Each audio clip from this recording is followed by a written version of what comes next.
Hi everybody, welcome to our lecture for Chapter 9 in our DuFour textbook, telling us that leadership is an affair of the heart.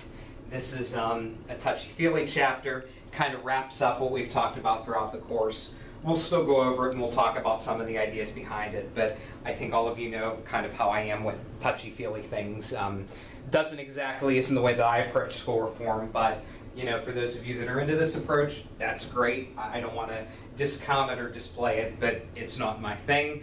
Chapter 8 was my thing. This chapter really isn't, but I still think it's important to kind of look at some of these concepts and these ideas.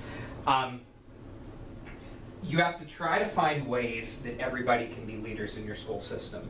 You have to use opportunities for performance and touching stories to get people involved and make them feel like they're a leader in your system and they're a part of the leadership process, and that no matter what happens, everybody can be a leader in your school system.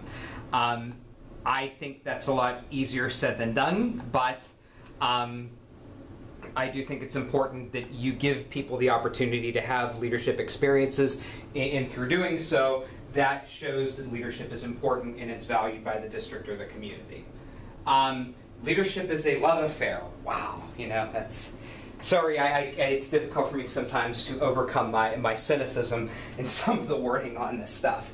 But I think the title is very touchy-feely, but the main thing is important. When you start to lose your passion for doing something, you need to get out of it.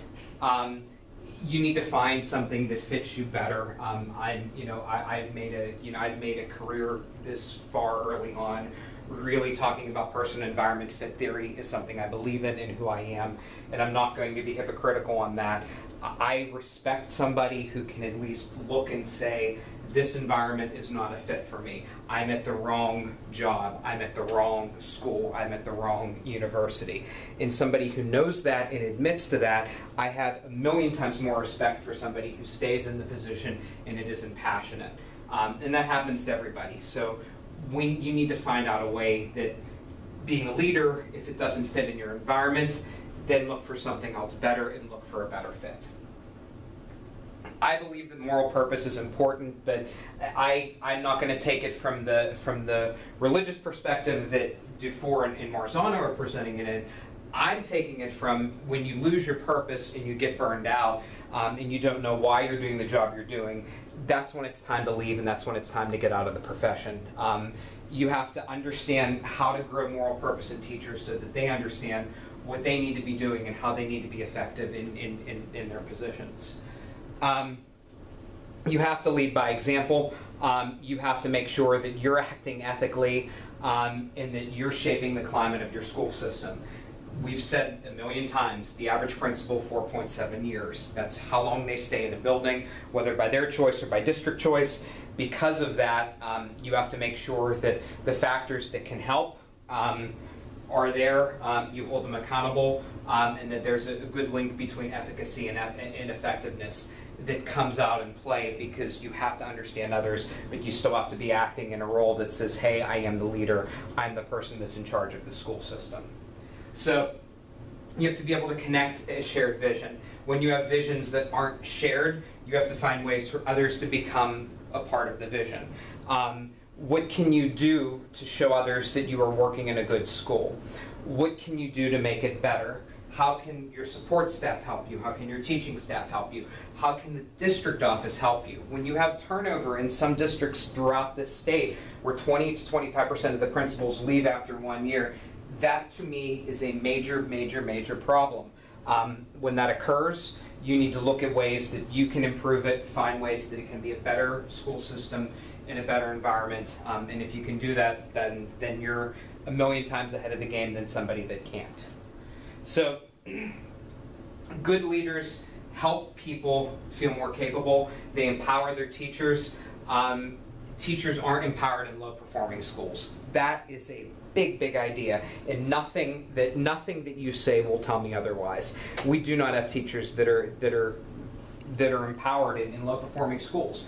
They're on edge constantly. They're worried that something's going to happen, that the hammer's going to drop on them. Good principals are able to empower them, and they have a district office that says we're going to empower them and we're going to help them. How do you become successful? You give the right people resources, you make sure that benchmarks are there, and we've talked about this throughout this entire course. The data has to actually inform practice. If your data doesn't inform what people are doing in the classroom, then we have failed at life. When you have school class data, it has to be used to improve the instruction in that individual classroom, and at the grade level, and at the district level, at building level, and at the district level, and there has to be continuity between them. And if there isn't, then we all have a problem. In a true leader environment, every school would have common assessments that are implemented at both the district and site levels. Schools would provide support for collaboration.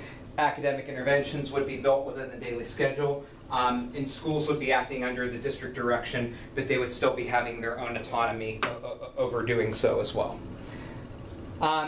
If you're in a leadership role, you have to understand that you are a leader. My question for all of you, because I am cynical, are you capable of giving the power away to others and not putting it all on you and saying, I'm going to at least pass this on to somebody else. I'm not going to be the person that's in charge of it. Once you can do that, you truly are a leader, and you can work well and effectively in the complex organizations that are our school system. So the end of the class is really just the full-in text, where we're going to look more at district level reform. If there's anything else I can do to help, please let me know. But hopefully this gives you a good idea as we move through what we're working on. Thank you very much, and hope you enjoyed our lectures.